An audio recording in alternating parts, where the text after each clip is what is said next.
To make the magic circle, you need to wrap the yarn around 2 fingers. Then we'll wrap it again and cross over our first wrap. Next, we want to insert our hook under the first wrap and then grab the second wrap and bring it up.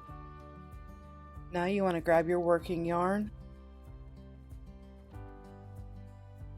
and as you can see here, we flip our hand over. This is our tail back here, and this is our working yarn. So make sure you're grabbing your working yarn, and then we'll pull it through the loop on our hook. And we can now remove our circle from our fingers.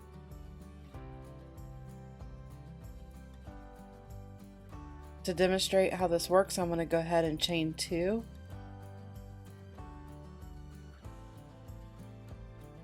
And then I'm going to do 11 double crochets into the circle we formed.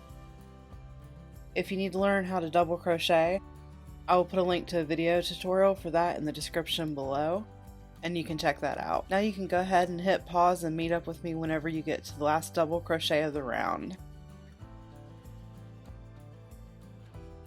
I'm working on the last double crochet here, and when I finish this up, I will join my work with a slip stitch in the top of the chain.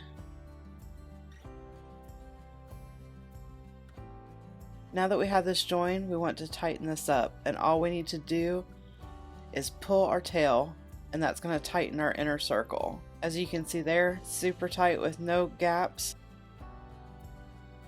And at this point, we're ready to continue on with the project. The magic circle can be a little bit difficult to master, but if you keep working at it, it will become second nature before you know it. A lot of times we'll use a magic circle for a hat so that there's no hole at the top of the hat. It's also great for starting things such as placemats and coasters, anything that you're doing circular. Be sure to subscribe to my channel and hit that bell to be notified when I release more tutorials.